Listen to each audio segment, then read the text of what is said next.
29ാമത് life transformation day ആണ്. രാവിലെ എഴുന്നേറ്റ് കുറേ കാര്യങ്ങൾ ചെയ്യാനുള്ളതുകൊണ്ട് റെഡിയായി. ഫുഡൊക്കെ ലഞ്ചും ബ്രേക്ക്ഫാസ്റ്റും കൂടെ ഒരുമിച്ചാണ് ഞാൻ കഴിച്ചത്. അതെല്ലാം കഴിച്ചിട്ട് റെഡിയായി.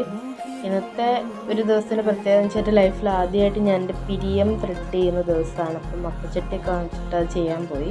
ആദ്യം ഭയങ്കര വേദനയായിരുന്നു, പക്ഷെ എനിക്കിഷ്ടപ്പെട്ട്. പ്രത്യേകിച്ച് മാറ്റം എൻ്റെ പിരിയത്തിനൊന്നും ഇല്ലായിരുന്നു. പിന്നെ അത് കഴിഞ്ഞിട്ട് പിന്നെ വാങ്ങിച്ച അപ്പച്ചട്ടി തിരിച്ച് കൊടുക്കാൻ പോയി. അമ്മയ്ക്ക് അത് ഇഷ്ടപ്പെട്ടില്ല. അത് കഴിഞ്ഞ് നേരെ ഞാൻ ജിമ്മിലോട്ട് കയറി. ജിമ്മിൽ നിന്ന് ബാക്ക് ഡേ ആയിരുന്നു. അപ്പോൾ ബാക്ക് ഡേക്കുള്ള വാമപ്പും കാര്യങ്ങളൊക്കെയാണ് ഞാൻ ചെയ്തുകൊണ്ടിരിക്കുന്നത്.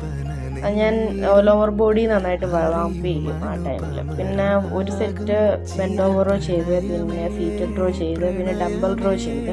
ഡംബൽ റോ ഒക്കെ ചെയ്തപ്പോൾ തന്നെ ഭയങ്കരമായിട്ട് കൈ വേദനിച്ച്. പിന്നെ ചെസ്റ്റ് സപ്പോർട്ട് റോ ചെയ്ത്.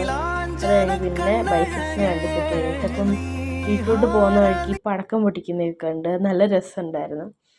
അതെല്ലാം കണ്ട് തിരിച്ച് വന്നിട്ട് പിന്നെ ആസ് യൂഷ്വൽ എൻ്റെ ഡിന്നറൊക്കെ ഉണ്ടാക്കി. ഡിന്നർ നോർമലി ഉള്ള കടലമാവിൻ്റെ ദോശ ഉണ്ടാക്കി. അതെല്ലാം ഉണ്ടാക്കി. പിന്നെ എൻ്റെ ഒരു ഡാലുമായിട്ട് കഴിച്ചു. സോ ഇത്രയേ ഉള്ളൂ. ബൈ.